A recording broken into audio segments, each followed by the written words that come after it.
নমস্কার বন্ধুরা, সবাই কেমন আছো? আশা করি সবাই খুব ভালো আছো। বড়দের জানাই আমার সশ্রদ্ধ প্রণাম, ছোটদের জন্য রইল অনেকটা আদর, ভালোবাসা আর আশীর্বাদ। চলে এলাম কাকলির ক্যানভাসের একটি নতুন পর্বে।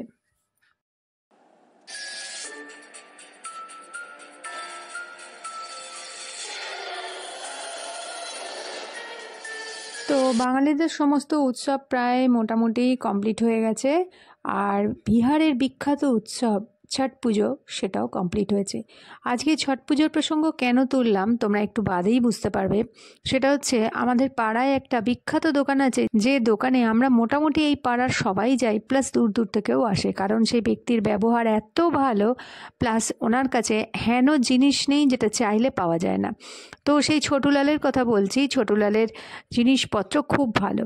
আজকে ছোটুলালের বলা একটি ঘটনা তোমাদের সাথে শেয়ার করছি, কারণ এর ভূমিকাটা হচ্ছে যে ছোটুলাল কয়েকদিন দোকান বন্ধ রাখে, কারণ ওই যে ছট পুজো উপলক্ষে ওর দেশ হচ্ছে বিহার, এবং বিহার থেকে সে এখানে এসে একটি ঘর ভাড়া করে থাকে।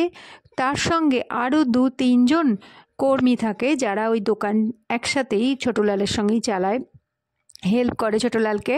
ছোটুলালের পরিবার থাকে বিহারে। ছোটুলাল এই সময় দোকান বন্ধ করে দিয়ে দেশে যায়, ছট পুজো উপলক্ষে বেশ কিছুদিন থেকে তারপর আসে। এবারে ছোটুলাল আসতে একটু দেরি করে এবং এসেই সবাইকে বলতে থাকে যে একটা ঘর ভাড়া পাওয়া যাবে। আমরা সবাই জিজ্ঞেস করি যে কেন, তুমি এখন যে ঘরে থাকো সেই ঘরে অসুবিধাটা কি হয়েছে? তখন ছোটুলাল বলে সে তার পরিবারকে নিয়ে এখানে চলে এসছে। তার পরিবারে আছে 3 ছেলে এবং একটি মেয়ে, আর তার স্ত্রী, আর তার স্ত্রীর একজন বোন, যার বিয়ে হয়ে গেছে, কিন্তু সে শ্বশুর বাড়িতে কোনো কারণে হয়তো থাকতে পারেনি, চলে এসছে। তো আমরা সবাই বেশ কয়েকজন আছি যারা ছোটুলালের সঙ্গে খুবই আত্মীয়তার সম্পর্ক, মানে শুধু দোকানদার বা কাস্টমার তা নয়, লোকজন কেমন আছে বা তোমার বাড়িতে কে কে আছে, তারা সবাই ভালো আছে, তো তোমাদের অনুষ্ঠানটা খুব ভালো হয়। আর অবশ্যই ঠেকুয়া এনে কিন্তু ছোটুলাল আমাদেরকে সবাইকে দেয়। তো এবারে আমি সহ আরও কয়েকজনের খুব সন্দেহ হয়েছিল। তো ছোটুলালকে জিজ্ঞাসা করেছিল, ছোটুলাল এবারে কি এমন হলো যে তোমার আলাদা ঘর ভাড়ার দরকার হলো, আর তার সঙ্গে তোমার পরিবারেরই বা আসার দরকার হলো? তখন ছোটুলাল যে ঘটনাটা বলল সেটাই আজকে তোমাদের সাথে শেয়ার করছি। তো ছোটুলাল বলল ও ওইখানেই, মানে বাড়িতেই একটা ছোট দোকান চালাতো, কিন্তু তারপরে ওখান থেকে ও চলে আসে এবং বাড়িতে টাকা পাঠিয়ে দিত। তো এরকমই হতো, চলতো। আর তার সঙ্গে মাঝে 5 বছর আগেই ওর যে বাড়ির যে মানে ওর যে স্ত্রী, সেই স্ত্রীর বোনের ছোটোবেলায় বিয়ে হয়ে যায়, এবং ওদের দেশে মেয়েদের খুব ছোট্ট বয়সে বিয়ে হয়ে যায়, আর সেই জন্যে ওর বোনেরও খুব ছোট্ট বয়সেই বিয়ে হয়ে গিয়েছিলো। যদিও ছোটুলালের বউয়েরও ছোট বয়সেই বিয়ে হয়েছিল, তার বোনেরও এরকমই বিয়ে হয়ে গিয়েছিল, কিন্তু কোনো কারণে খুব খুব ঝামেলা অশান্তির পর তার ছোটো বোন চলে আসে, এবং ছোটুলালের স্ত্রীর যে মা বাবা, মানে ছোটুলালের যারা শ্বশুর শাশুড়ি, তারা বলে যে দেশের মধ্যে মেয়েকে তো আর রাখা যাবে না, ওদের দেশে নাকি সাংঘাতিক, মানে দেশের নামটা, ওরা যে গ্রামে থাকতো সে গ্রামের নাম বলতেই বারণ করেছে, কারণ এটা একটা সামাজিক ব্যাপার।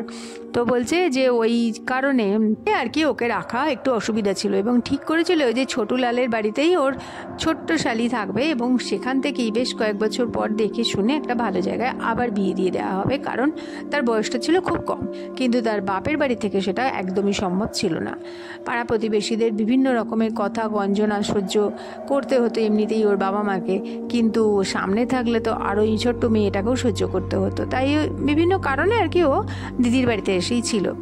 এবার 5 বছর আগে এসেছিল, 5 বছর পর এসে একটু বড় হয়েছে, তো সম্বন্ধ আসে, সব দেখে শুনে দেখাশোনা হয় সবাই, কিন্তু কিছুতেই কিছু করা যাচ্ছিল না। বিয়ের হয়তো কুষ্টি মিলছে তো গোত্র মিলছে না, মানে এরকম আর কি। ছেলেদের বাড়ি থেকে হয়তো মেয়েকে দেখতে আসছে, মেয়ে পছন্দ করে যাচ্ছে, বাড়িতে গিয়ে আর পছন্দ মানে সোজা জানিয়ে দিচ্ছে যে না, হবে না। তো এরকম বিভিন্ন কারণে ওর বিয়েটা সমানেই ভেঙে যাচ্ছিল। তো সেই নিয়ে ছোটুলালের বউও খুব চিন্তার মধ্যে ছিল, ছোট বোন আফটার অল। তো এরকম হতে হতে ছোটুলাল এবারে যখন পুজোতে গিয়েছিল, ঠিক তার আগের বছরের পুজোতে, মানে গত বছরে যখন পুজোতে গিয়ে ও শুনতে পায় যে ওর ওই ছোটো যে শালি আলির খুব শরীর খারাপ হয়েছে, মানে ডাক্তার দেখানো হয়েছে, সব হয়েছে, কিন্তু দিনকে দিন ও যেন শুকিয়ে পাকিয়ে দড়ি হয়ে যাচ্ছিল, এবং ওর যে রূপ সেটাও যেন আস্তে আস্তে নিয়ে যাচ্ছিল। মানে কীরকম একটা যেন মলিন হয়ে যাচ্ছিল। তা ছোটুলালের বউ ওই নিয়ে খুব চিন্তিত ছিল। ইতিমধ্যে ওর বাবা মা এসেছিল, মানে ছোটুলালের শ্বশুর শাশুড়ি সবাই এসেছিল ওর বাড়িতে, এবং বাড়িতে এসে সবাই মিলে আলোচনা করছিল ছোট বোনকে নিয়ে। তো ছোট বোনের একটা নাম আমি দিয়ে দিচ্ছি, কারণ আসল নাম ছোটুলাল বলেনি। তো ওর বোনের নাম দিয়ে দিচ্ছি গীতা। তো গীতাকে নিয়ে তার বাবা মায়েরও খুব চিন্তা ছিল। তো সেবারে আলোচনা করতে গিয়ে, মানে গতবারে যখন ছোটুলাল দেশে গিয়েছিল সেবারে সবাই মিলে আলোচনা করেছিল, এবং তখন ছোটুলাল জিজ্ঞেস করেছিল তাও শ্বশুর বাড়ি থেকে কোনো খোঁজ খবর নেয়নি বা খোঁজ করতে আসেনি। তখন বলেছিল যে না, শ্বশুর বাড়ি থেকে খোঁজ তো নেয়নি, উপরন্তু ওরা একবার এসছিল ওদের বাড়িতে।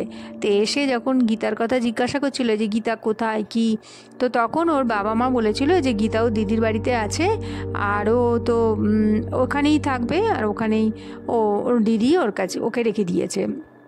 তখন ওর শ্বশুরবাড়ির লোকেরা বলেছিল যে ওরা ওকে নিয়ে যেতে চায়। তখন ওর বাবা মা বিশ্বাস করে বলেছিল ঠিক আছে ও যাবে, তাহলে দিদির বাড়ি থেকে আনাই তারপর যাবে। তখন বলেছিল যে না, এক্ষুনি নিতে এসেছি, এক্ষুনি আমাদের সাথে যেতে হলে চলুক, নালে যেতে হবে না, আমরা ছেলের অন্য জায়গায় বিয়ে দিয়ে দেবো। তো তখন ছোটুলালের যে শ্বশুর শাশুড়ি সে বলেছিল যে এইখান থেকে এত দূরতে, গ্রামটা একটু দূরে ছিল, যে এত দূর তাকে আনতে আগে থেকে এরকম বলা থাকলে সুবিধা হতো। তারা তখন রেগে মেগে বেরিয়ে যায় এবং এটা বলে যায় যে আজকে এক্ষুনি যদি মেয়েকে না ওরা পাঠায় তাহলে ওই মেয়েকে ওরা আর কোনো দিন নেবেও না এবং অন্য কোথাও বিয়ে হতেও দেবে না, বলে ওরা বেরিয়ে যায়।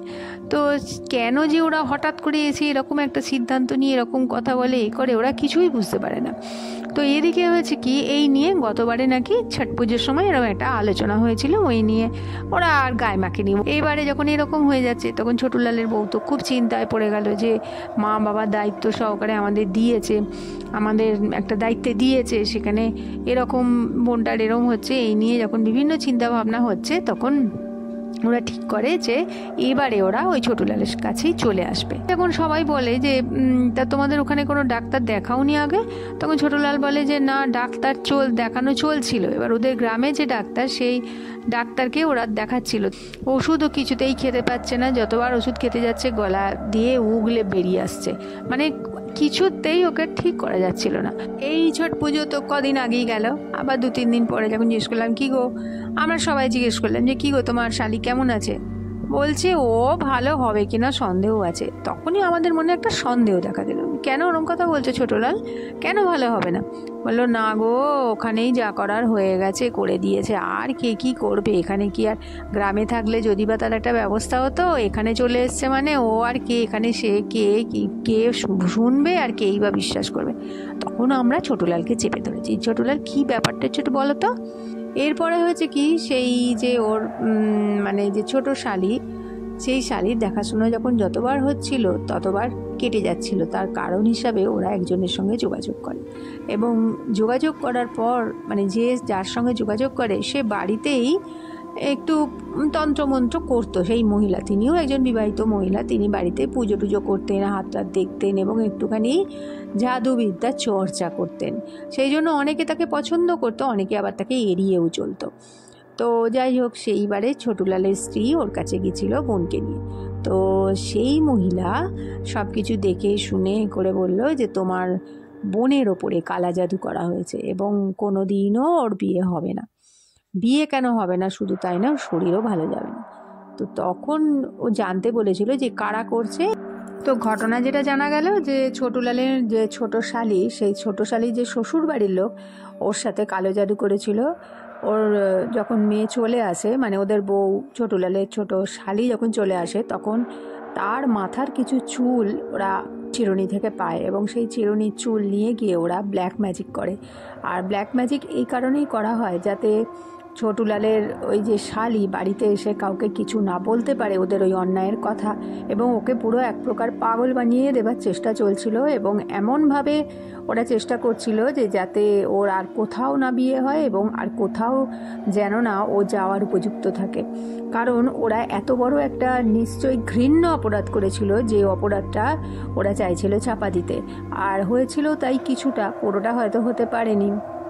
ছোটুলালের ছোট শালি প্রায় বেশিরভাগ কথাই ভুলে যেত এবং ওইটুকুনি ছোট মেয়ে বয়সে তার বিয়ে হয়েছিল, কিন্তু সে শ্বশুরবাড়িতে কী হয়েছিল, কী ঘটেছিল কিছুই বলতো না, বলতে গেলেই খালি হাউ হাউ করে কাঁদতো এবং এ সব সময়তেই প্রায় চুপচাপ থাকতো। সেই কারণেই ওর বাবা মা ওর দিদির বাড়িতে পাঠিয়ে দিয়েছিল, কিন্তু সেখানেও ও সব কাজ করতো, কিন্তু যখনই ওকে শ্বশুরবাড়ির কথা জিজ্ঞাসা করা হতো তখনই ও চুপচাপ কাঁদতে শুরু করতো, ফ্যাল ফ্যাল করে তাকিয়ে থাকতো আর কাঁদতো। এখন সেই কালো জাদুর প্রভাব যে কতটা পড়েছিল আর কতটা হতে চলেছিল সেটা ঠিক বোঝা যায়নি, তবে যখন জানতে ওরা পারলো তখন তার ব্যবস্থা করার জন্য উঠে পড়ে লেগেছিল এবং ছোটলাল ওকে নিয়ে এখানে চলে এসেছে এবং এখানেও ওর ভালো মতো ব্যবস্থা নেওয়া হচ্ছে যাতে ওই এলাকায় আর না থাকে। তো আশা করছি ও খুব শিগগির সুস্থ হয়ে যাবে, ভালো হয়ে যাবে। এবং কালো জাদু যেমন মানুষের ক্ষতি করতে পারে, তেমনি যারা করে তারাও কিন্তু ছাড় পায় না। যে যতটুকুনি আমি জানি, কোনো ভালো উদ্দেশ্যে করা আর যে কোনো জাদু কাজ, যে কোনো ম্যাজিক, যে কোনো ক্ষমতা যদি ভালো উদ্দেশ্যে করা হয় অবশ্যই সেটা ফলপ্রসূ হয়, কিন্তু যখন কোনো খারাপ উদ্দেশ্যে নিজেদের রাগ, দেশ এবং হিংসা চরিতার্থ করার জন্য করা হয়, আশা করি সেটা কোনোদিন ভালো ফল দেয় না। তো যাই হোক, আশা করছি সবাই যে ও অবশ্যই খুব তাড়াতাড়ি সুস্থ হয়ে যাবে, সুন্দর ঘরে ও একটা সংসার পাবে। তো আজকের ঘটনা এতটাই ছোট্ট, কিন্তু আমার মনে খুব প্রভাব পড়েছে, তাই তোমাদের সাথে শেয়ার করলাম। তো সংসারে বিশ্বাস অবিশ্বাস নিয়েই হচ্ছে জীবন। তার মধ্যে অবিশ্বাস যারা করে তারা অবিশ্বাসী, তাদের হয়তো ঘটনাগুলো গল্পের মতো মনে হয়, আর যারা বিশ্বাস করে তাদের ক্ষেত্রে বলবো যে এটা একটা সত্যিই ভয়ঙ্কর ঘটনা। তো আজকে এই পর্যন্তই, পরের দিন আবার চলে আসছে নতুন কোনো ঘটনার সাথে। ততক্ষণের জন্য সবাই খুব ভালো থাকো, আনন্দে থাকো, কাকলির ক্যানভাসের সাথে থাকো। নমস্কার, ধন্যবাদ। আর হ্যাঁ, যারা এখনও কাকলির ক্যানভাস চ্যানেলটিকে সাবস্ক্রাইব করোনি তাদের কাছে একটাই অনুরোধ রইল, চ্যানেলটিকে সাবস্ক্রাইব করো এবং পরবর্তী ঘটনাগুলো শুনতে থাকো। আরও ঘটনা আসতে চলে। আমার সমস্ত ভিউয়ার্সদের জানাই অন্তর থেকে অজস্র ধন্যবাদ। এবারে বলবো তার কথা যে আমাকে আগের পর্বে কমেন্ট করেছ, সে হচ্ছে ফান্টুস। তোমাকে অন্তর থেকে অজস্র অজস্র ধন্যবাদ এবং ভালোবাসা জানাই।